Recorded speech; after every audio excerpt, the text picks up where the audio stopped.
That wasn't as smooth of a transition as I would have liked. Welcome back to the podcast. I'm Will, aka ZombieNikon. I'm here with Jake, aka Mr. Dirty 30. We're gonna talk about stuff. That's what you're going with. You're just gonna change your name every week. I might, you know. Yeah. I started doing. I remember the first time I did that when I was a content creator. Oh yeah. When you were a little baby. Is that music too loud for you, or is it good? No, that's about right. Solid. Yeah. So you turned the big 3-0 this past week, huh? Yeah, 3 decades on this planet. How's that treating you? Is your back hurting or anything? Well, I mean, my back beyond from always just hurts. carrying this team, you know? Yeah, exactly. You know, well, Ryan's not here, so it's kind of like an equal partnership now. You know. Oh yeah. Yeah, everything's going good. I'm waiting for all the pains and aches to really kick it up a notch compared to the last 5 years. So we'll see how that goes. You know. Yeah. I'm going to be able to start towing the weather here pretty soon. Yeah, you said that the other day, actually. Yeah. You were like, oh, the rain's coming. I can feel it in my joints. That's a fucking old man. That's right. That's how it... There's like an 80% chance it's raining outside right now. Oh, man. I'm not going to lie. So we had your birthday party last night, for those of you that are tuning in and listening to us, and I drank quite a bit and then tried to fix your fucking audio for our stream. And I even looked into it this morning when I woke up, and I still don't know how to fix that. I don't know why Optifine isn't opening for you, and I don't know why your audio like comes through on Discord. Yeah. It blows my mind. Like I can't it doesn't make sense, like, logically. And I don't know if it's because... You remember all that software that I was, like, deleting off there? All that excess shit? I wonder if there's something in there that's affecting your... that's, like, duplicating your audio. So, like, if you have game audio coming into Discord and then you have, like, this coming into Discord, it just kind of, like, you know, stacks up. Right. And I'm not sure if that's what it's doing. Yeah, maybe I'll just back up everything on a hard drive and then just, you know... Delete all that excess factory default, you know? Yeah, it's actually not a bad idea. Yeah. That's the next step I would do, just to get it, like, cleaned up. Because I think that's part of the reason that your computer's super slow, too. Whenever it boots up and everything. Yeah, because I ran that, like, debloater tool and did all that stuff to get rid of all the excess, like, Windows bullshit, fix it in Microsoft.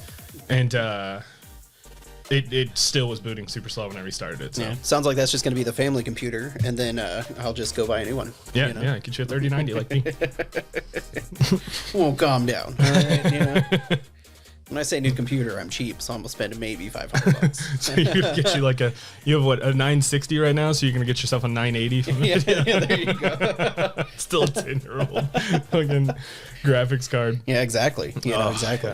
Not to mention I drank way too much, and I woke up and I didn't feel bad. Like, I didn't have like a headache or anything. Like, oh yeah, normal hangover. I get awful hangovers. I'm gonna fully admit that. Yeah, and it's not even because I'm like a baby or anything. It's because I have like chronic migraines as is. Right. Because I think too much, you know. Because I'm just a thinker. Yeah. I'm a millennial, yeah, right? And big brain plays. Big brain plays. And yeah, this morning, I guess I got up at like 2 a.m. or 3 a.m. something like that. Went downstairs and I was like, I don't feel great. And took 2 Excedrin, drank like a fucking whole bottle of water basically, at like this thing. Yep. Big ass bottle. And then went and laid down. And then Ace, who's, you know, hurting right now because he slipped a disc. Yeah, slipped a disc in his back. Yeah. So he just started barking from like 2 a.m. until like Bree got up at like 5:30 this morning and moved him downstairs because she's a lovely, beautiful woman whom I love with all my heart. And she let me sleep. But yeah, I woke up at like 9:30. And I felt like fine, like I don't have a headache or anything. I'm just like a little, you know, shaky. Nice. Yeah, because I'm getting old too. Yeah, I only can't drink like I used to. Yeah, I only had like 3 margaritas, and I was a touch hungover this morning, so that was definitely, you know, I'll be feeling it tomorrow as well. And then, but yeah, I was waking up and helping with the baby all last night too. So that's a good way to measure like how hungover you're gonna be, is if every 2 hours you're up giving a bottle to a baby. Yeah. You know? Oh God, that's gonna be awful. Yeah. So I get headaches and stuff. What happens to you when you get hungover? Usually just, like a slight headache and then just real slow for the whole day. Yeah, you know, that kind of thing. Yeah. Just kind of zombified. Yeah. But now I have like $200+ worth of alcohol that everyone left at my house. So that's true. Yeah. That's at least, you know, a week without me having to buy anything. Sir, you may have a problem. You need to consult a doctor. Yeah, exactly. Oh yeah. Do you have any like hangover cures? Like what? Like everybody has different like hangover remedies and stuff. Like some people say you're supposed to drink like a Bloody Mary or something like that, or like I tried a Bloody Mary once, but I'm not a fan of tomato. So yeah, I'm not a fan of tomato either. Like I like on top of like. So if you have a really bad hangover, like I've literally almost had alcohol poisoning before, or probably did. I don't know. Whatever. don't overdrink, kids. And waking up though, you feel like nauseous. You have a headache. Like, why would you want to drink something that like physically gives you pain? You know what I mean? Right. Like, no, I don't want to do that. Yeah, I think one of my worst hangovers was I was playing poker with a leprechaun on St. Patrick's Day, and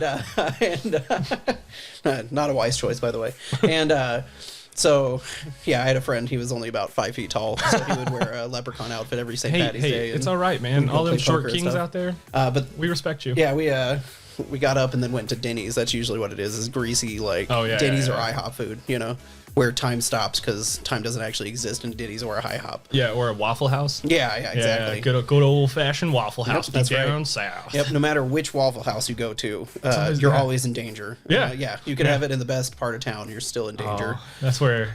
Good memories. That's my friend Nick, my boy, my bestie, out in Florida right now.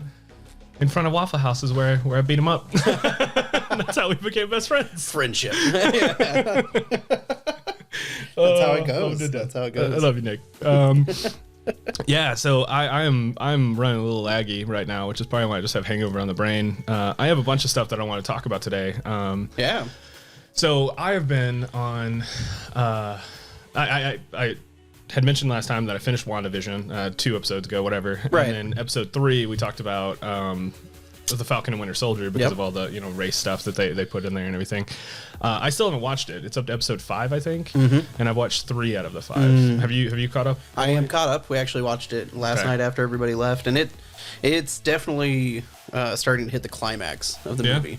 Yeah, because I think, like I said, it's on the show. Yeah, it's only supposed to be 6 episodes. Right. So you can definitely tell that they're ramping up for like the final episode kind of thing.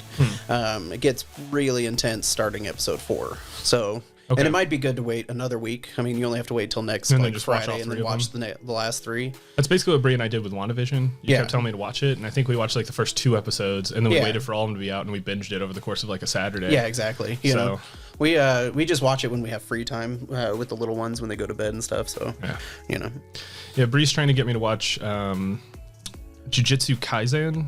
I haven't even heard of that. It's an anime. Yeah. I am not a fan of anime. I've never really been a fan of anime, but there's a few that I like, obviously. All the edgy teenage ones like Death Note. Yeah. Oh, I fucking love Death Note, man. It's so good. So well written. So well written. You would. Well, I like the whole, it's like Sherlock Holmes versus Moriarty, right? Like, that's some of my favorite stuff. Except for it's from Moriarty's perspective, pretty much. Yeah, exactly. Yeah. Which is amazing, because you should always have perspectives, or you should always have the villain's perspective when you're writing, and I think that's what makes it great. Because you got to know why they're doing what they're doing. Because you can always just have an asshole, you can always just have someone that's just chaotic evil. And I'm glad I'm bringing up alignment in this one, because that's what I'm going to talk about later. Oh, yeah? Because I think you know how I feel about alignment in 5th edition and in D&D and stuff, but I don't think the people do yet, and that's what I want to talk about. But yeah, so you can have someone that's like chaotic evil, which is just a dick, right? He just punches babies to punch babies. He has no reason for doing what he's doing. Yeah. Meanwhile, you have the dude in Death Note who's like, I want to make the world a better place by murdering everyone. Yeah, like many people. So many people, yeah. Yeah, because you always have the person who's like, I just want to take over the world, and like, curse you, He-Man, and they have like a goal, but ultimately you're not 100% sure what their motives are. They're just like, yes, of course I set the town on fire. Why would you want to take over the world, though? That's so much to manage. Yeah, exactly. If I took over the world, I would immediately relegate it back to all the people that I took it over and be like, all right, cool. If I don't like something, I'm just going to tell you not to do it anymore. I'm the Emperor Supreme. You guys keep fighting and squabbling and all that stuff. Just keep the economy flowing. Yeah, you just pay me some taxes and we'll be fine. Like that's the taxation. What are you, chaotic evil? Lawful evil. Yeah, so I was watching. I haven't watched Winter Soldier and the Falcon yet. The Falcon and Winter Soldier. But I think you're right. I think that's what we're gonna do. I'm gonna wait for the 6th episode to come out, season finale. Let everyone talk about it and bitch about it on the internet, and then we're gonna hit it after that. So yeah, that's easy enough. But I'll definitely catch up on it because I really want to talk about that. That's something that I think is culturally appropriate and it fits with what we're talking about. So, but lately I have been on a Big Bang Theory kick. Okay. So I watched Big Bang Theory like right as it first came out, and I enjoyed it. but I also was not a fan of any of the other like sitcoms of the time, I guess. Like I never really watched Scrubs. I never watched like How I Met Your Mother. I never got into Friends. Oh god, sacrilege, right? Like fucking Friends over here. Yeah, you sent me that meme that was like I had every funny scene of Friends tattooed, and it was just saran wrap on someone's forearm. Yeah. every funny quote from Friends tattooed on my arm. Yeah. Joey is a national treasure. All right. They appreciate that. There's good moments in that series, but I don't think the series as a whole deserves as much praise. And I think we've talked about this too with the Avatar, right? Right. So the Avatar holds a lot of nostalgia for Nickelodeon kids, for kids our age, right? Yep. And I watched it for the first time ever. Actually watched all the way through it because I had watched like episodes here and there when I was a kid, but I never got into it. But I watched it for the first time ever when Netflix added it on there. Bria and I sat down, we watched the whole series over the course of like several weeks, and I was like, it feels weird. Like it feels like it shouldn't be praised as much as it does. You know what I mean? Yeah, we've talked a little bit about it. Nostalgia definitely plays a huge role into it and how people perceive it. Yeah. And then the other element that we've talked about is the fact that it feels like a kid show. It does. Because it is a kid show. Nickelodeon kid show. It's borderline not a kid show. And for some of the elements that are in it. You could tweak it 10% and probably make it like an edgy young adult like series. Yeah. No, I feel you. Yeah, because you have like young, what's the name, Monkey Atzo or whatever, and he's like surrounded by firebender bodies, and then you realize that like he has the quote of like, well, you can't have fire without air, so that sucker just sucked all the oxygen out of a room. He literally suffocated. But they don't show any of those kind of things because that's too dark for Nickelodeon, because you still have to have like your lesson that you learned in the episode and all that kind of stuff, you know? Dude, like an Adult Swim Avatar or like a fucking Crunchyroll like Avatar would be dope. Yeah, if you did it dark enough, you could do like a really, really intense one. You know what I mean? Yeah. Because I mean, there are great moments throughout that entire series, and that's what people really gravitate towards. Like Uncle Iroh is just an amazing character through the entire thing. Yeah, and that's what I mean. Is it's stuff like that hits you in the feels, you know, like Little Soldier Boy. Oh yeah. Oh, dude, fucking tears for days. Oh yeah, tears for days. Yep. It's so sad, but yeah, I just nostalgia, I guess, is what plays a lot into that. And for me, I'm willing to admit that Avatar is not the best show. It's got great themes. It teaches kids like things that they need to learn about at a young age, but like I don't think it's as amazing as a lot of people give it credit for, right? And that's going to lose me so many fans. But it's the same thing with Friends, right? So Friends has a lot of nostalgia for like my lovely wife. She watched Friends all growing up. I think it was her and her mom together. So she had that like bonding time, and then they watched Friends together, and they like, you know, grew up with all those guys in like the 10 years or whatever that it was on the air. And then I never got into any of that, so I don't have that nostalgia factor. Which is why I think I can look at it non-biased and say that The Big Bang Theory is better than Friends. But a lot of people think that a lot of people on the internet hate Big Bang Theory, hate it.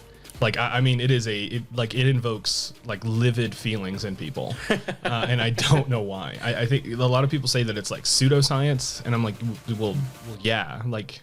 It's a bunch of actors that are pretending to be physicists, right? So like that's a high level science that not a lot of people understand, and so they kind of bring it down to like the audience level. Right. Well, they take a lot of pop culture stuff that wasn't super popular at the time. Like it was very popular with a lot of people, but it wasn't as in pop culture as like D&D is today and stuff like that. Yeah, Magic. They have like they obviously don't use Magic the Gathering, I don't think. At least not in the 3 seasons or whatever that I'm caught up on right now, but they played a game that was similar to Magic, but it was like, you know, that game that you used to play as a kid with like a deck of cards? War. So you'd like lay a card down, I'm like, oh, I got a 2, and you play a 3 because you win, and then you grab the hand. So it's kind of like that and Magic blended, as weird as that sounds.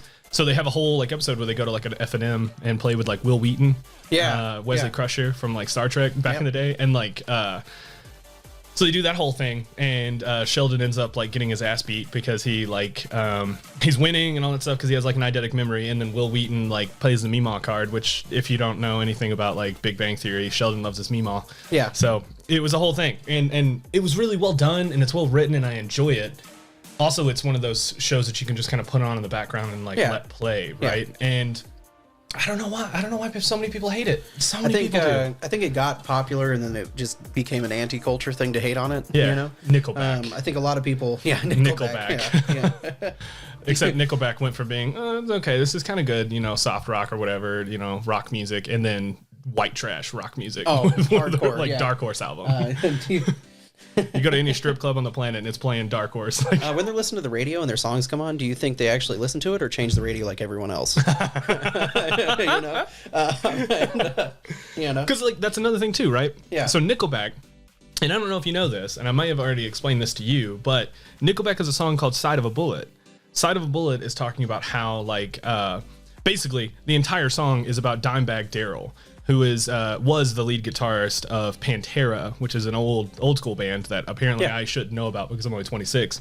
And so what ended up happening with Dimebag is he was playing on stage, and a deranged fan, a stan, climbed up on stage and shot him in front of his brother, who played drums for Pantera. Right. Side of a Bullet by Nickelback is about that whole incident that happened because Chad Kroeger, which is the lead singer of Nickelback, has a brother who's in his band as well, and he's trying to talk about what he would do, which is basically he's saying he would commit suicide if his brother got shot in front of him. Right. Yeah. Fucking deep lyrics. Oh yeah. And everyone fucking hates Nickelback. Yeah. Well, yeah. I think they went mainstream. A lot of people really liked them, and then there is this whole counterculture thing where if things get popular enough, then it just becomes unpopular. Yeah. And Big Bang Theory, I know for the first couple seasons was really good. I think I've only seen the first 3, maybe 4 seasons. Yeah, there's 10. So. After that, I've heard that it kind of trails off towards the end and stuff like that. I haven't watched it to prove that theory, quote unquote, or anything like that. But I can see how nerd culture becoming popular and then people being like, oh, I'm totally into comics and all this kind of stuff. Because I think it first aired in 2008, 2009, something like that. Yeah, I'm on season 3, and they showed well, I was telling you about this. Penny wore a shirt that was Hillary 2008, which means it started in 2006. 2006, yeah. Yeah, 2005, 2006. So, and to put that in perspective, the first Iron Man, the first actual blockbuster, changed the genre, comic book hero movie was 2008. Yeah. So. Yeah. The Incredible Hulk came out before that. Yeah, and Critical Role started in 2015, which is a huge D&D thing. So nerd culture as a whole has just expanded in the last 10, 15 years. Yeah, they play Halo 2 in Big Bang Theory, and it's this huge deal that they're playing it. And Penny is judging them for it, and then she starts playing and beats the shit out of Sheldon. Yeah. Because Halo's super easy, but... We're playing through the... Now you got to 1v1 me, bro. 1v1. Shoddy snipes. Shoddy snipes, headshots only. Bree and I are playing through the Master Chief Collection again. Are you? Yeah. Fucking hitting that nostalgia for the first 3 games. Without me, I'm jealous now. Yeah. Dude, they're dope. And they're fun. Yeah, and it just goes back to people. So at first, everyone's like, oh, this is new, this is quirky. And then I think a lot of the real nerds were nitpicking it and finding things, and that turned into the counterculture there. Schrodinger's cat and all that stuff. Yeah, exactly, which is still an ongoing joke today and all that kind of, you know, it's like Schrodinger's cat. Yeah, and I think that's kind of where it goes to, because a lot of people watched it, and there's 2 types of humor in that show, and you have the nerd smart jokes, and then you have the penny jokes. Yeah. So I think a lot of people, if they laughed at one, they didn't like the other, and vice versa. Yeah, because she has some. They do a physics bowl or whatever. Yeah. They have the Perpetual Motion Squad or PMS, and then they had the Army Ants, which is AA.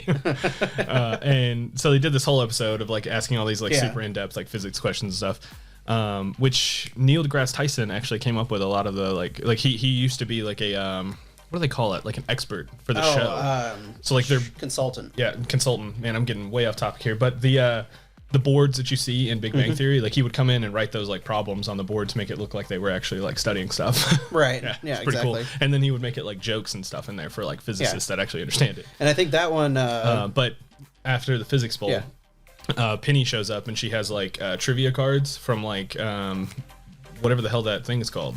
The actual board game for trivia. Oh yeah. I think it's just Trivial Pursuit. Trivial Pursuit. Thank you. She has those cards and she's reading it and she's like, which one of these people became famous for being a model and it's Kim Kardashian, stuff like that. And then they're I don't know who that is. What are you talking about?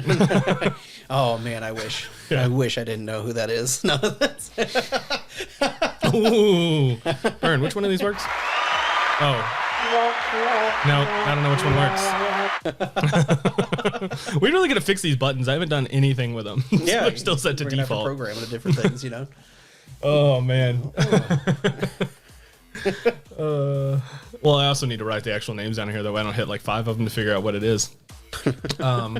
Yeah, no, it's just it's a good show, and I feel like people just they get lost in the sauce there, and everyone thinks that they should just hate stuff, even though why? It's a sitcom. Why do you gotta hate stuff? It was around for 10 years for a reason, and it's okay to just enjoy things. It's okay to like things. Yeah. It has its own fandom. And then my brother was super into Scrubs for the longest time. Yeah. My dear brother Shane. And I never really got into Scrubs. You didn't get into Scrubs?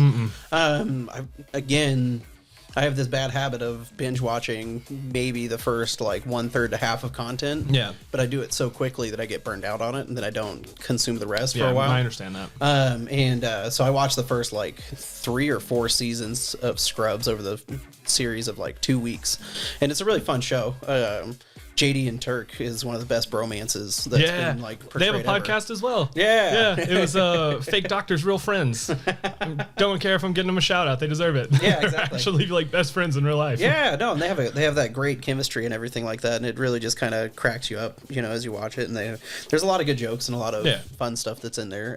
I've heard the last season or two, like the common joke with that is the very last season doesn't exist. Yeah. So I think there's like 7 seasons. They're like 7. Season 7 does not exist. Don't watch it. Yeah, it's like season 8 of Game of Thrones. Yeah, it's like the Aragon series. Don't read the last 100 pages of the last book is what people say. Yeah. Because it ends. You told me about this. And then it just kind of rambles a little bit. It's kind of like watching Lord of the Rings for the first time and being like, oh, this is the end 8 times in a row. Yeah. No, this is it. Wait, no, this is it. No, wait, this is it. Oh, Bree and I are doing that too. I think we're supposed to be doing a marathon of the extended cuts of all of the Lord of the Rings. Yeah. Because they have them on HBO Max, which we just got. Nice. Hashtag rich people problems, you know what I'm saying? Yeah. Got to get them subs. I was gonna say, I gotta watch Godzilla, and then I might watch those too. Yeah. Oh, dude, Godzilla was dope. I didn't even know that. That's another one that had like this rich culture and like history and like a balanced world, like a built-out world and shit. It's got like 5 movies, and I had no idea they were all a part of the same universe. And that's just the very new Godzillas. Universe. Yeah, the ones from like 2016 on or whatever. That doesn't even include all the cheesy ones that from like actual Japan through like all the kaiju movies and 80s and stuff like that. Yeah. Even those have like a crazy amount of. They did like stop motion for that, didn't they? Like the claymation stop motion. No, there were dudes in suits like really punching each other and stuff for all. Wow. And like and like I gotta watch those. And like. Godzilla is almost modeled after a cat if you look at it, like in the face of the old one. It's real bizarre. Like someone did put like a side by side with a specific cat, and they're like, oh, they look really similar. It's like, oh, that's why that fucker's always just knocking buildings over. Like that's a bitch. Yeah, exactly. No, there's a lot of good content out there right now. So much good stuff. And then like I said, so I have a lot of subscription services that I hate that all of them are. I wish they bundled them together, and that kind of is what irritates me. Well, it's going to come back to full circle where someone is going to offer a bundle, and it's just going to be like $150. Yeah, exactly. Yeah. But HBO Max has so many good series, and it has obviously like the best stuff, like Rick and Morty and things like that are on there. But it also has like Codename Kids Next Door. Remember that shit? Man. Yeah, taking you way back. Yeah, I'm pretty sure Dexter's Laboratory is on there right now, at least a few seasons. Curse like you, DD. Yeah. So it's like just crazy stuff from my childhood, Cartoon Network style. Maybe that's why I never really watched Avatars, because I was a Cartoon Network kid instead of a Nickelodeon kid. I didn't. I could only watch Nickelodeon stuff when I went to a friend's house who had DirecTV and stuff like that. Yeah.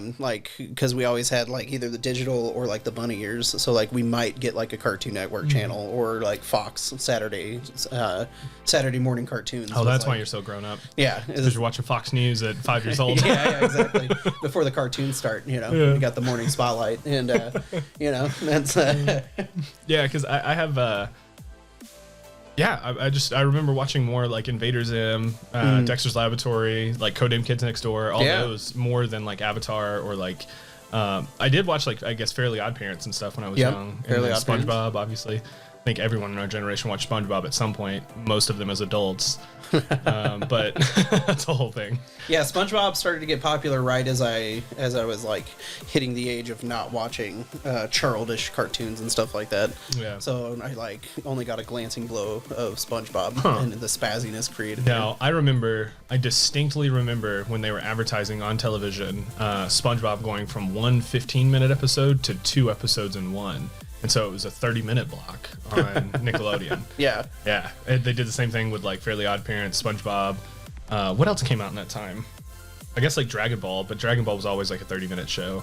But yeah, no, that was a commercial that came on, and it was like, now you get double the fun, and it's like SpongeBob 15 minutes and then 15 minutes. So like if you watch a SpongeBob episode now, you'll see like a cut in between, and it'll show like the title of the next episode. That's because they were combining 15-minute episodes into one. In those original seasons, stuff like that. Yeah, it's pretty trippy. Yeah. They also attribute SpongeBob to being such a negative influence on on the nation's children and stuff like that because of how often it switches frame rates on the show. Yeah, it has like one of the slowest frame rates or something, doesn't it? Fastest. Okay. Fastest scene rate, I think is what it's called, or something like that. But essentially, most things show you something for like 5 or 6 seconds, and SpongeBob will do things as quickly as like 2 seconds, kind of thing. And so that's they're kind of why I have attributing, ADD. yeah, and that's actually there are people who are attributing that like the spazziness of like kids not being able to pay attention and stuff is because they absorb that content so quickly that they expect the brain started to attune to like everything needs to be that spastic. Isn't that what they're saying about, like, a lot of people were bitching about the Marvel going to episodes, like an episodic thing. Like they were like, because it's slower now because there's like 6 to 8 episodes instead of like 1 2-hour movie, which would be like 2 episodes, right? Yeah. So everyone's like expecting that payoff now. Yeah. Like they want it to be quick, and they're like, oh, WandaVision's stupid because it's so slow, and then it picks up in like episode 3. Yeah, Where, like, and then they all Falcon flip Winter around and Soldier's they're so like, slow. they're all like, this is the most amazing show ever. Yeah, and yeah, like, because well, that's what they were saying watched initially. the whole thing. Yeah. So it's almost like we've come full circle. Like everything flip flopped. Yeah. So like SpongeBob was like making kids have ADHD and ADD, and then like now WandaVision's like we all have ADHD, we can't pay attention. And I can't remember if this is in any way accurate or anything, but I think because of those studies and stuff, they did actually consciously make decisions to slow down shows and stuff like that, so they wouldn't impact the youth as much. Well, it is like a developmental thing too, right? Like you have to have. Well, for one thing, I feel like a lot of cartoons and stuff are supposed to teach a lesson, like G.I. Joe style. Right. I love that shit. Yeah. Everybody we make fun of it now. Half the battle. Knowing, yeah. I love that shit though because it does teach you like, oh, recycling is good because G.I. Joe does it, you know. I don't feel like they have that shit anymore. Have you seen like or Captain Planet's gonna come down and whoop your ass if you don't? Yeah, you know, like I still don't know who the fuck Captain Planet is.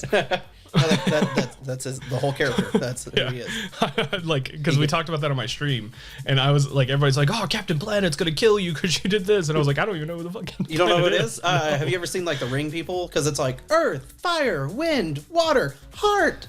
Because heart's an element, I guess. Love, yeah. Fifth element. Yeah. But yeah, it's because everyone's like all intense about it. Is it like a blue guy or a green guy? Yeah, he's blue with green hair, with a red. I do know this. Red leotard on, and then so they all summon him, and then like those rings the power, and then he like generates from that, and then he'll like turn people into trees and shit. It's pretty, what? Yeah. It's what good. was this? Was this on Nickelodeon? No, this was like Saturday morning cartoons in like the early '90s. I want to say. Oh, okay, yeah. I was baby. Yeah, I was a spark in my dad's eye in the early 90s. I am the early 90s. So yeah, that's the whole premise of his character is he goes around and saves the planet from like... Yeah, because I think Shane's like 2 years older than me, or a year older than me, 2 years older than me. Yeah. And he remembers Captain Planet, but I don't, so... Yeah, and the whole... his whole thing is that he actually all of the people that he fights are all like loggers and like oil people. Oh yeah, tearing down the rainforest. Yeah, solid, exactly. solid. That's exactly what it is. Don Cheadle, aka Rhodey from Iron Man. Yeah. Oh, what's boy Rhodes? The ridiculous name they gave him for his character? For his Iron Man suit or whatever it is. Yeah. War Machine and Iron Patriot. Yeah, and then Iron Patriot. Yeah. There's War Machine's too oppressive. There is an old YouTube video from like College Humor or something, where they all like summon him, and then over the series of like 3 of these like 10-minute episodes, he turns everyone on the planet into trees. Because like he just starts going crazy and all kinds of shit. Yeah, and you see, and like one of the last things is he like the camera pans to him. He's like, "Yeah, save the planet, or I'll turn you into a fucking tree." And like so, and you just don't expect it from Don Cheadle. Yeah, you know, like that was a good choice that they did, by the way. I just want to touch on that. So Iron Man 1 had a totally different roadie. Yeah, if you remember, and then they recast him to Don Cheadle because I guess there's like some difference of opinion between the first actor and pay. It was a difference in pay. So he wanted to be paid as much as Robert Downey Jr., which getting into the politics of that, whether or not you agree with that or not, is a completely different subject. But so he refused to do the role unless they increase his pay, and then they said bye, and pretty much that kind of thing happened. Huh? I didn't know that. I just know it was like some sort of weird thing. But yeah, because they're like, "Oh, we gave you like $2 million for the first movie." He's like, "All right, cool. I want 15 for the next movie." And they're like, "Hey, Don Cheadle, we'll give you $5 million for the second movie." And like, you know, so. It was a good choice though. I like it. Like the dynamic that they had was better. It always it kind of like the way that I was talking about with the Falcon and Winter Soldier, how it feels kind of forced. Like it feels like 2 actors that are good at acting, right? That are trying to like bounce off of each other and do like, you know, improv. And with Don Cheadle and Robert Downey Jr., it feels like they are friends in real life. You know what I mean? Right. It feels like the JD and Turk like relationship, right? Right. And I don't know, I like it a lot better. Yeah. So regardless of the politics, there, it was a good choice. Yeah. I think it was a good choice. I do like they become more cohesive in Falcon and Winter Soldier, in my opinion, as well. Like at first, in the they later have episodes, and which is also really well done, and it could be on purpose, or it could just be the longer they were filming together, it started to connect. They started to actually like bounce off of each other. Yeah, because it feels like at first they're like, I really still don't like this guy, and then they kind of it feels like they're trying to still pretend like they don't like each other, but now they're like partners, comrades in arms, kind of thing. Yeah. So it's my boy Zemo. Yeah, Zemo. Dancing Zemo. That is a very popular meme right now. Yeah, Dancing Zemo. And then Michelle was like, my lovely wife was like, why did Spider-Man 3 get so much shit for using the same dance? You know, and like, and so if you go and watch them, they're pretty similar. Yeah. Well, it's because it's emo Spider-Man. Yeah. And apparently you can't be emo anymore because it's like there's a difference. Just a little sad boy. And my response was that becoming emo and then being weird about it just feel like makes you cringe, like, which was the whole point of it, you know, versus Zemo just feels like just this like awkward-ish, like smart white guy who's just like, I'm gonna dance, you know, like, yeah, he's just chilling. You know, and that's all right. I guess we can move into comics and comments if you want. Well, the next section I'm going to talk about. Let me get this lo-fi. No, we wanted synthwave, right? Synthwave is what we were going with. That's right, synthwave for.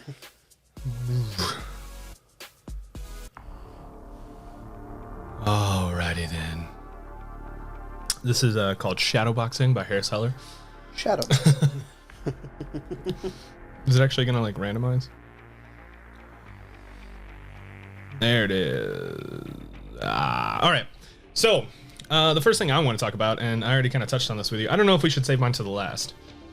It's up to you. I've got 2 different things we could talk about today, depending on how much time we got and all that kind of stuff. Okay. Well, because mine's gonna be a long one.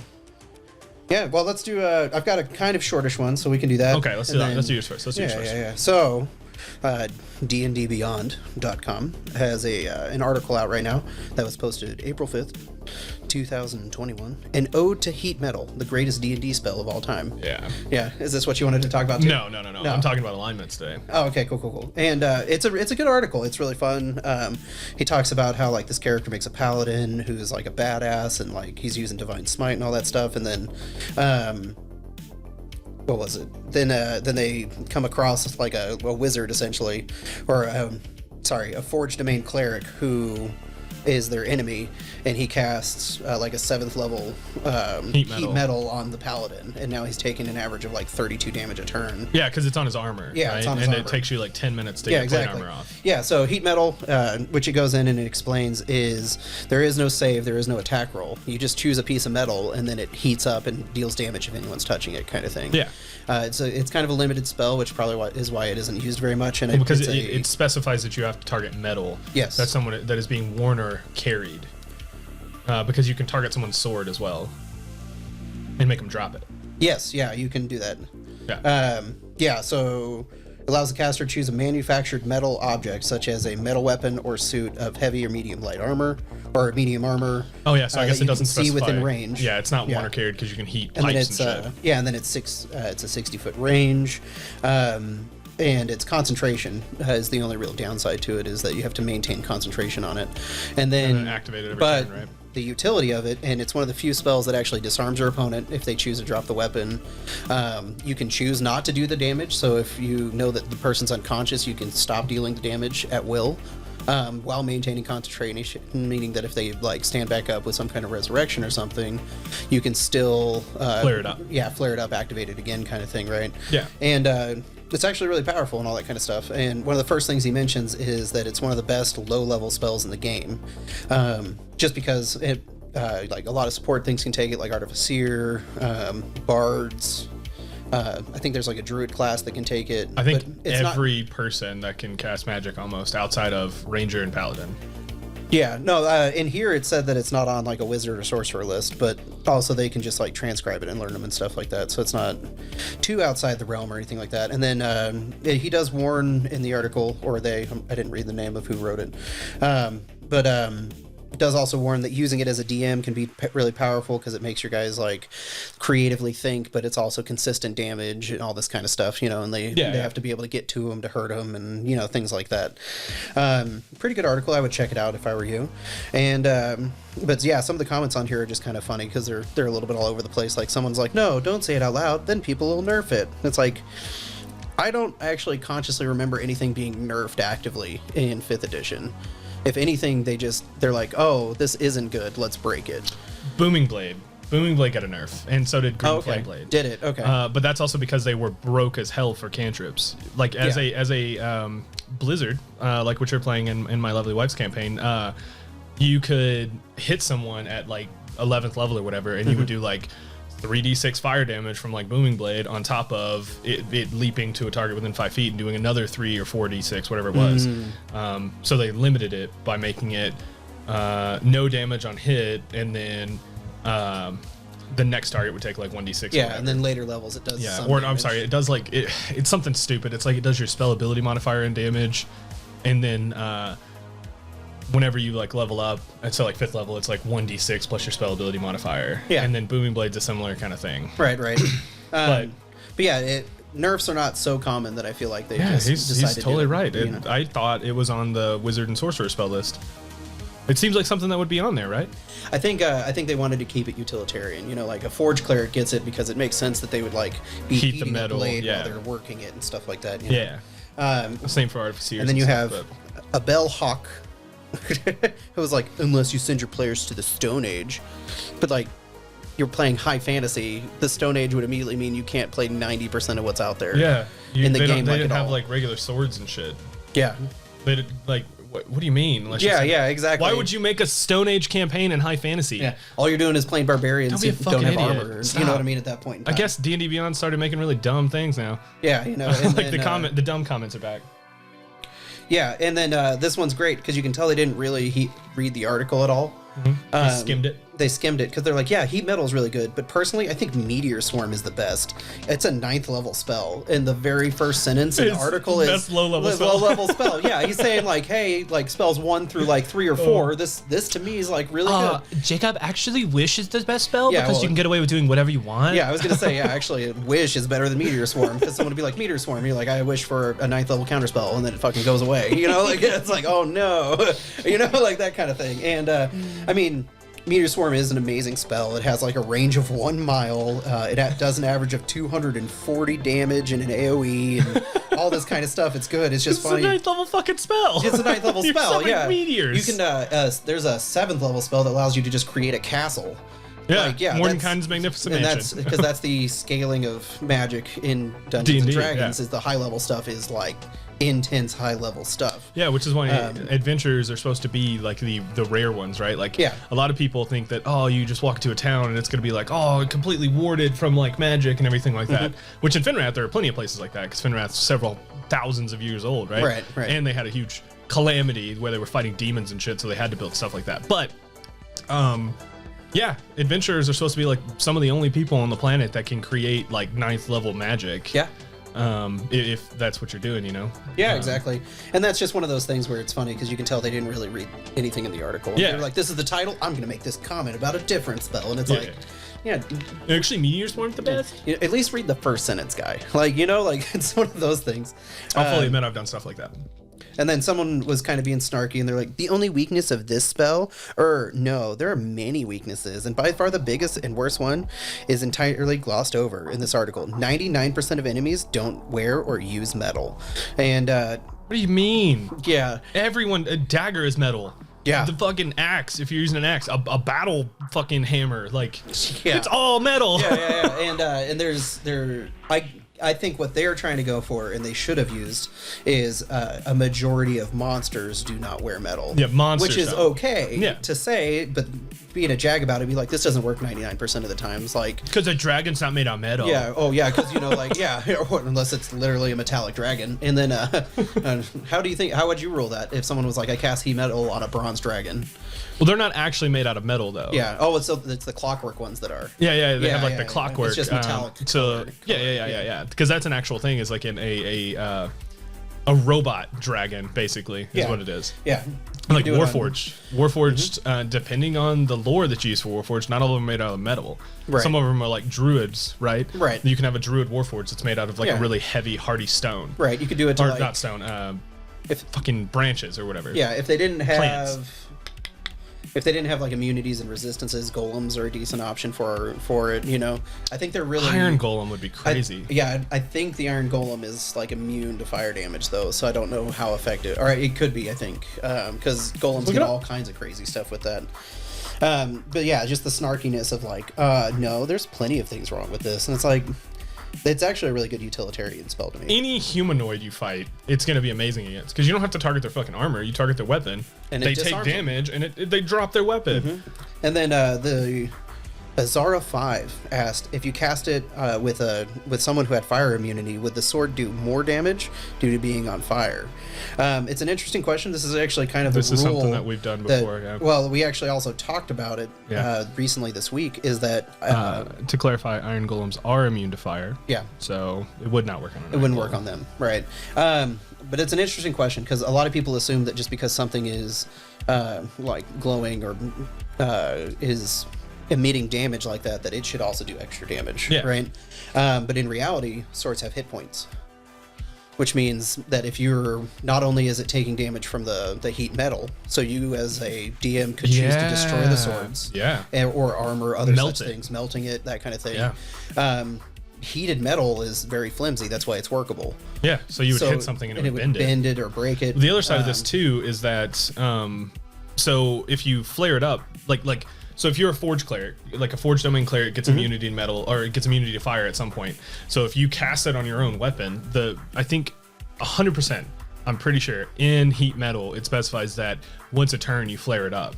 And that's how you get them to drop their weapon. Yeah, it's a bonus Which means that it does the damage, it's glowing red hot, and then it dulls down over the course of that full round. It's not just constantly on fire. Right. See what I'm saying? Yeah, and that's why you choose whether or not you inflict damage. Exactly. Like yeah.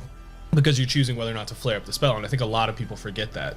So I guess they're saying, I'm a Forged Domain Cleric, I flare it up as my bonus action, and then I hit with it. I actually like where you're going with that. Like, I would totally break that sword. Yeah. And then if it's a magic sword, that kind of gets a little bit iffy anyway. Because, I mean, magic weapons still have hit points and things like that. And you're casting magic on it, which means that you're obviously trying to negate that immunity or whatever you want to give it, you know? Right. Oh, man. Interesting stuff, though. Yeah, so my personal opinion is I would 100%, like, if you were trying to use it as a weapon, in the rules, things have hit points for a reason and stuff like that. The weapon is taking damage as well as you, technically. Yeah. And then if you are also hitting it on things while it is in a brittle form, it's going to shatter. It's going to break. It's going to bend, whatever. Yeah, exactly. Yeah. And that's just a question that I don't think most people think about. So, Forged in Fire, I'm apparently a master blacksmith now because I watched that show a lot. So if you were to heat metal and then a druid casts some sort of water spell like tsunami onto it, could you shatter the blade that way? Because you're quenching the hot metal. Yeah. You know what I mean? And everyone knows you don't quench in water. Yeah. Because you can crack the blade. Yeah, that'd be interesting because fire. There is a precedence for it as well. Yeah. Fire elementals take damage for every 1 gallon of water that's put onto them. Yeah. So you could also have a precedence of like this tsunami hits it. You could probably do a little bit of math there. It'd probably only do like 2 or 3 points to the weapon itself. But if it took, I think the spell at a second If it level cracks is it though, 2d8. you slam it down on something. Ow. Yeah, it cracks it. It'll degrades break it. Which I don't think a lot of, in my experience, a lot of DMs do not like to break or take away things from players. No, not at all. I'm all about it though. A lot of players hate getting stuff taken away from them. They don't like being told no. Yeah, that's a big part of it. You know, is because one of the craziest creatures to face, in my opinion, is like the rust stalker. I think is what it's called, something like that. The rust monster. Rust monster. There we go. Yeah. And it lives in the underground. Yeah, and then it has antenna that if it hits non-magical armor, that stuff just immediately rusts. If it hits any metal. Yeah, exactly. And I think it's a radius thing too. It has antenna that slash out and then hits things. Yeah. And then so it just corrodes metal and like degrades them and stuff like that, which is one of the ways that you can actually give weapons like -1s, -2s. Oh man, I mean in Finrath, there are zombies that have like this basically like an ooze that eats magic inside them. So if you like stab a zombie with like a magical weapon, it'll start like eating the magic off of that weapon. Right. Which has actually happened. I've actually broken my boy Robin, my character, before he was a god in Finrath, Bree and all of them that were playing Nick, all those people, they were like fighting this like zombie that was inside of a tavern, and for whatever reason, and Robin shows up, stabs it with his fucking like +3 like amazing ass rapier that I had for him that he had gotten, and it ends up like breaking the rapier and stuff, and then they're all like, "Oh, I'm so sorry, but also you're kind of a dick, so meh." Yeah, that's why he doesn't have that like rapier anymore. And in like the early works that Brie, like in her art where she drew him, he always had that like fucking gem encrusted like rapier that was like a symbol of his like authority in like the pirate kingdom and all that shit. But, yeah, exactly. Let's get into your topic. And then so antenna. The rust monster corrodes a non-magical ferrous metal object it can see within 5 feet of it. Yep. So it's literally just like a radius thing. I guess like the antenna secrete that like oxide or whatever, that like rust metal. Right. That's insane. Yep. It's a good weapon for nerfing your characters if you feel like you've given them too good of equipment, you know.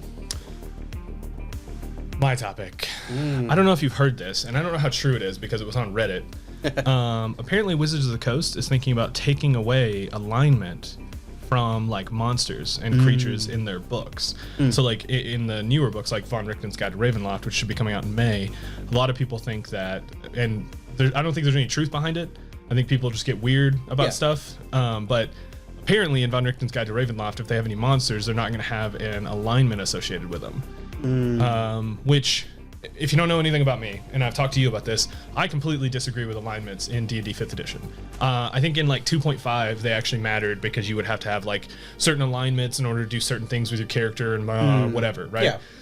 But in 5th edition, none of that stuff really matters unless you make it matter. It's more of like an aesthetic thing. Right. And then it's also an excuse, in my opinion, for players to be like, "Oh, I'm a chaotic neutral rogue, so I'm gonna like rob the village and like rob from the party and like murder babies and stuff," because they could just be like a dick because, "Oh, I'm chaotic neutral." You see what I'm saying? That's who I am. Or like, "Oh, I'm a lawful good paladin," so like, "Oh, you said the word evil and then you stab someone," right? Right. That's dumb. That's the stupidest way to play D&D.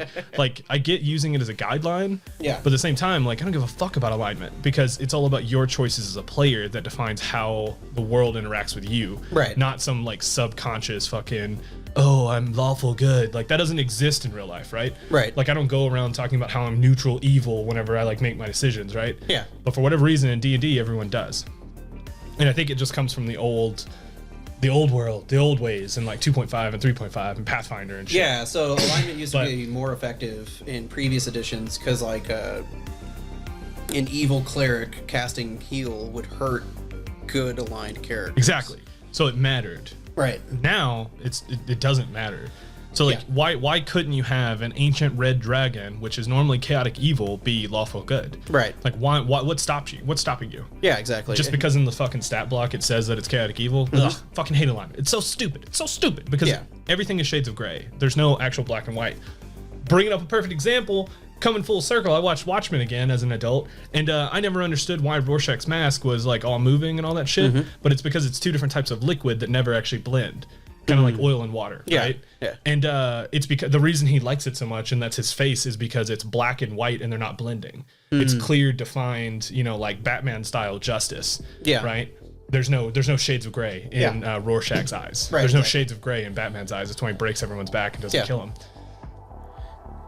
One interjection. This is something controversial.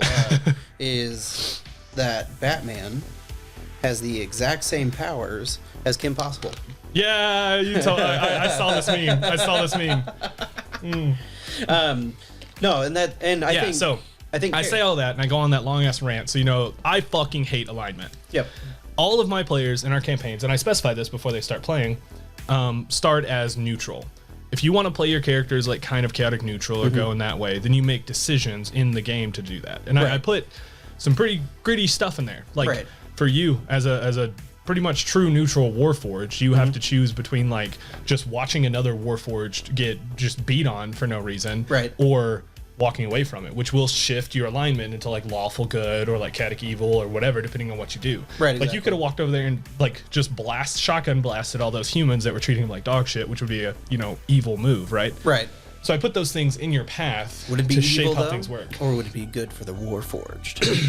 Which is where it comes into like lawful evil. Yeah. Because you're doing an evil action, but you're doing it for a reason, right? Right. Like all the devils all the devils and the hells. Exactly. The 9 hells is 7 hells, depending on who you ask. But Ambrose, that's the reason I bring this up. So Ambrose has made some questionable decisions in the campaign as of late. We didn't get to play last week, but his alignment has shifted, which is why when he walked up to the Church of Celeste, which is a god of light and life, he could not enter the door, because that is a barrier that is stopping him, that is based on his whatever metaphysical alignment that exists in Finrath, and that is a way for gods to keep people out.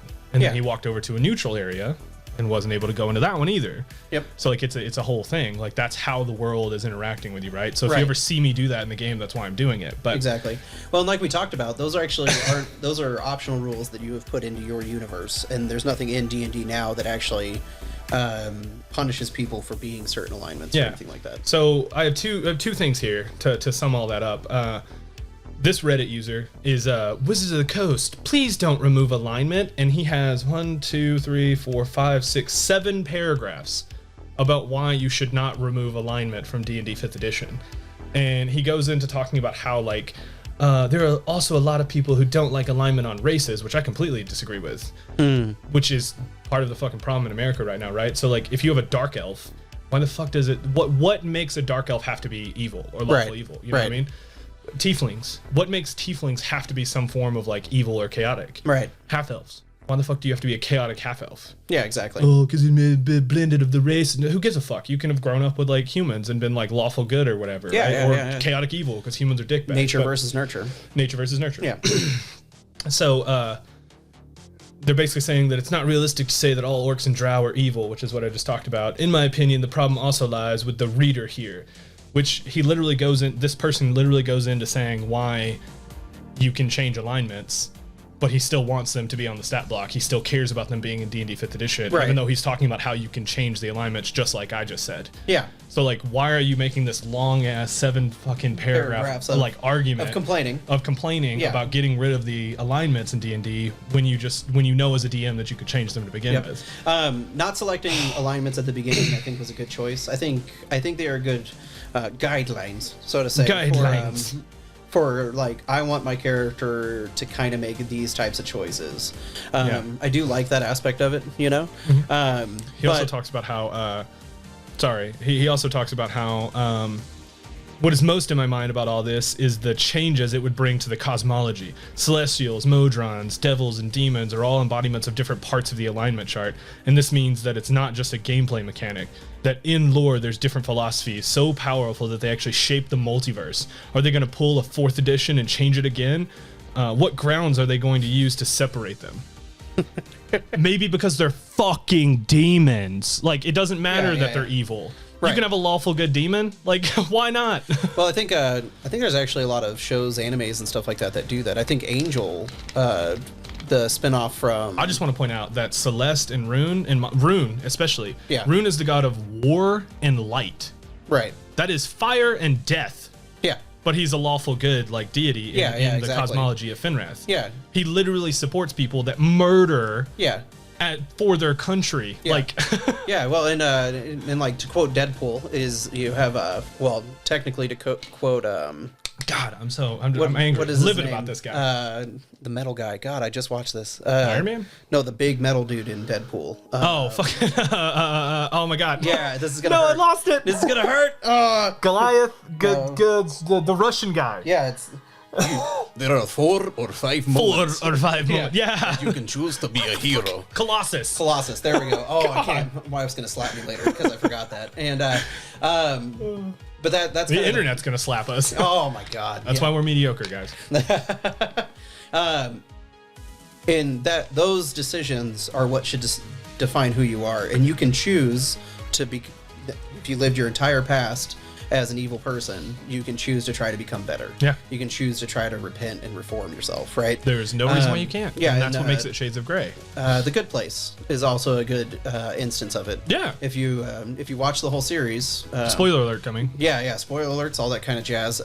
But there's a character who ends up actually being a demon, and then they end up actually wanting to do good, and they end up being a good, aligned person. Yeah, a good demon. Yeah, exactly. Tanakh is a good embodiment of this because he tried to live his, like your old character Tanakh is who I'm talking about, the tiefling. Right.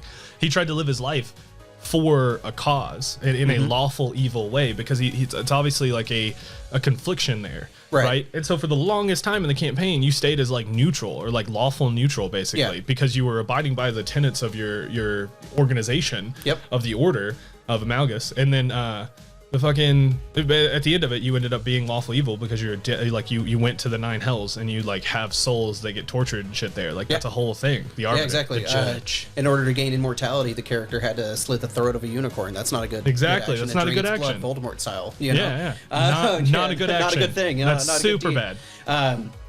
In my opinion, the character did it for the right reasons.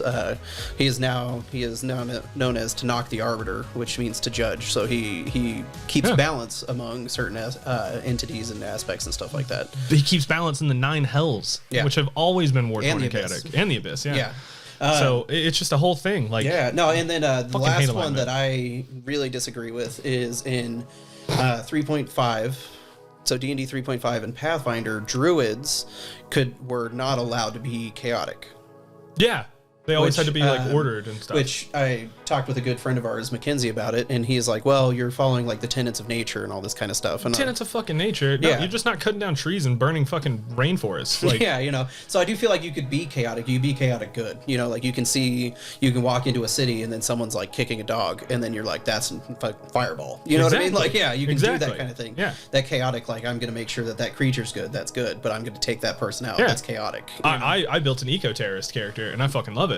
Like I love that shit because it shows that some people can be so passionate about their covenants that they have, about their tenets that they hold, that they will be willing to literally murder another human being who goes against that. Yeah. Which is, Tanakh. Like he believed so much in the order that he was willing to murder a unicorn for immortality. Like to in his quest to become one of the gods, one of the prime devils. Like there was like his lineage is almost as old as like Finrath and the devils, essentially, as far as all that's concerned, and that's and all of that accumulated into his birth and like his brother's birth for them to become with the divine motes and all that the stuff. Perfect tieflings and all that kind of stuff.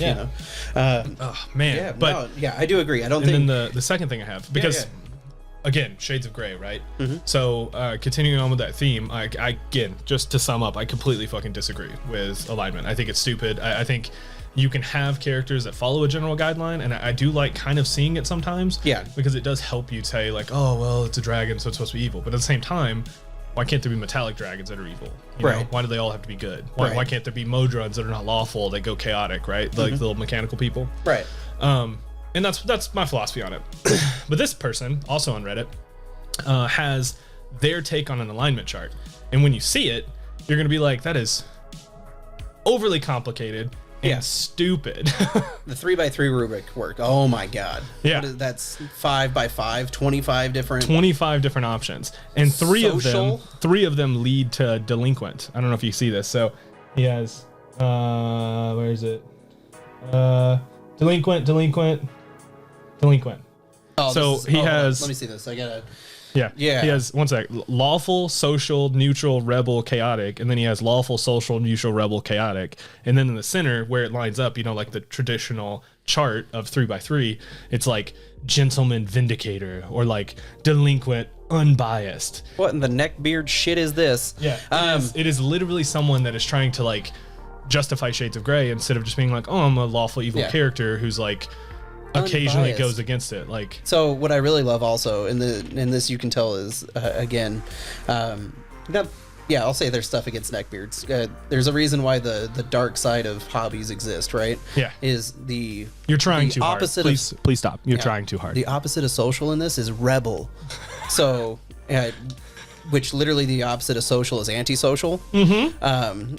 So it's just quiet, which is fine. I've known which plenty means of you people just don't who like being in the middle of like social situations or and at stuff. Like, the center of attention and stuff like that. You That's don't want to fine. be around people. That's okay. Some people are trash, and it's okay to Hermits. not want to be around them, right? But no, you can just tell. I'm a rebel. See, I'm chaotic. I'm chaotic lawful, so I'm a vindicator. And it's like, oh, you're chaotic social, so you're delinquent. Yeah. Yeah, you can definitely tell this is like a milady. Milady. moment. Yeah, like, oh my lord, my God. milady. Yeah. Yeah. This is the type of dude that watched the Joker movie with fucking Joaquin Phoenix and then immediately started posting about how he Quotes related and to stuff the like character that? so much and stuff. Like, Yeah. 100%. I too laugh at weird times. It's like, what? So you can tell. Also, I really love whenever you watch or you read some of these things because you can tell who, like, what they want to play. Right? Yeah. These are all single word ones, and they're all like average, brash. They've got like a shy one, stuff like that, and then oh my God. they have neutral rebel is Florida man for some reason. To me, that would be chaotic. You know what I mean? Yeah. But you can tell that this person's favorite alignment is quote unquote rebel or antisocial. Yeah. Right. And then chaotic because it's gentleman criminal. Yeah, like so. Gee, I wonder which one of these that this guy wants to play. Yeah. That's so dumb. I'm a gentleman criminal. I only rob from like high society. Yeah, and you can just tell there's a bias. Chaotic good. That's all it is. No, and I love it. I love it because you can, and you'll probably post this on your YouTube video. I will. But if you read through it, you can tell that all the social ones are just like meh, and then all the rebel ones are like the rebel or all this kind of stuff. So that kind of cracks. Because you used to say Judge Dredd is lawful chaotic or chaotic lawful, whatever you want to call it, because he is so into his faith that he would just murder people who are like, you're running a stop sign, gunshot, like, and so Vindicator, like that. I mean, it does fit. It does in a world where this would be. Yes, I could see. Oh, obviously Judge Dredd's a Vindicator, right? Yeah. Well, why the fuck do you need to align it like this? Why do you have to define so much stuff like that in Your D&D? 3x3 rubric You're is more working than too enough. hard. Yeah. No, you don't even need that. Take that shit out, and then you're still just a player. Like, what do you want to do? Oh, I want to rob people. Cool. Sounds Why the good. fuck do you have to be chaotic neutral? Why do you have to say that you're chaotic neutral? You Yeah. see what I'm Also, saying? you can have someone who robs people and then gives to the poor. So you can have someone Chaotic good. like you can Robin have- Hood. Yeah, you know what I mean. You can have That's where both Robin sides gets of it. the- That's Robin's namesake, right? Yeah. Robin Hood, because he started out as a chaotic good character. Yeah. Because I was playing as him. Yeah. And then he slowly morphed over time into chaotic evil because he was literally murdering people for their like soul essence. Yeah, exactly. Well, and again, I think it's like you said. A lot of people feel like they have to put it on paper and really define all of that stuff. That's the other thing is like, so with your alignment with Robin, right? Yeah. So like he started out as chaotic good. So if I started a campaign where it was like, hey, give me your alignment so I know what you are, right? And I was like, Robin is chaotic good, and then I start murdering babies. Like, is that just something DM's like, no, you can't do that because you're chaotic good. Yeah. Good means you don't murder. In previous editions, it was like if you did something against your alignment, you had to roll against it, like a save of some kind. So you had to make like a wisdom save, basically, or will save. Yeah, will save was for those. So which is taking the choice of Away from a D&D player. away from a player. Right, because players get to make whatever choices they want. DMs get to decide whatever consequence happens with that choice. Yeah.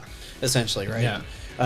Everybody gets to play. It's just how much fun are you going to have based off the choices you make? You know, like that kind of thing. No, and that's way too complicated. You can also tell that it's extremely biased just reading through it, so that kind of cracks me up with that. Oh my god.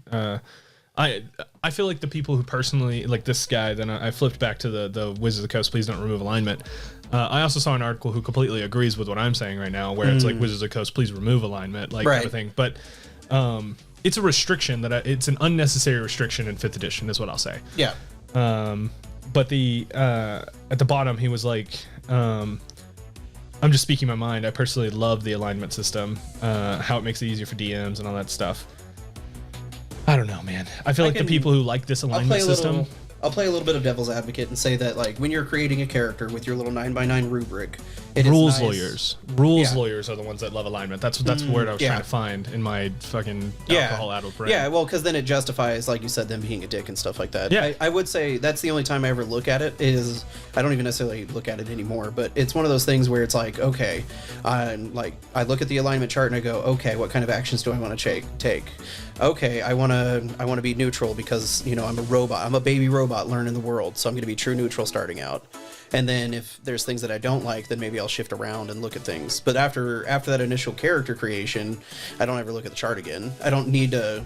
After I've decided what my values are going to be, I don't have to look at it anymore, if that makes sense. Well, it's also really complicated because human beings in IRL, right, are not one alignment. Yeah. It's based on your decisions, and that's how you shape the world around you, right? So, like, it just, to me, you can't just be lawful good all the time. Right. There are going to be decisions that you're going to have to make that may lean more towards evil or neutral or like not taking action. Like, that's still being evil through inaction, right? Like, there's so much shit that you can explore in D&D if you just get rid of this fucking alignment chart. Yeah. Like, and then that's what I have to say about it, honestly. Right. Like, there is no reason why you could not come across a mind flayer that wants to help people. Right. There's no reason why you couldn't come across a metallic dragon that is like a bronze dragonborn, which is supposed to be like lawful good or what, a neutral good, who is just going crazy and wants to be chaotic evil and burn villages. Right. There are no reason why you could not have Drizzt de Erden, right, is a dark elf from some of the most popular book series from Wizards of the Coast. Right. And I'm almost certain that he is like a good character. Yeah. He still murders people and does all that stuff, but he's still good. He's going against his, lineage right there. Hashtag D&D. Yeah, you're a good D&D. guy, but you constantly murder things around you. Exactly. Nothing's allowed to be alive. It's like that meme where the party kills Mind Flayer, and they're like, oh, all he had is this stupid potion of cure disease or whatever. Yeah. And then it flashes, and it's like, don't worry, baby, your dad will be home with that potion that you need. I get the black glove. So sad. Yeah. Players never notice that shit when they're just murdering people. Because they're like, oh, it's a Mind Flayer, it's evil. Oh, let's kill all these bandits. And it's like, maybe they're bandits for a reason, not just because they're dickheads. Yeah, or maybe they're just dressed like fucking... My boy.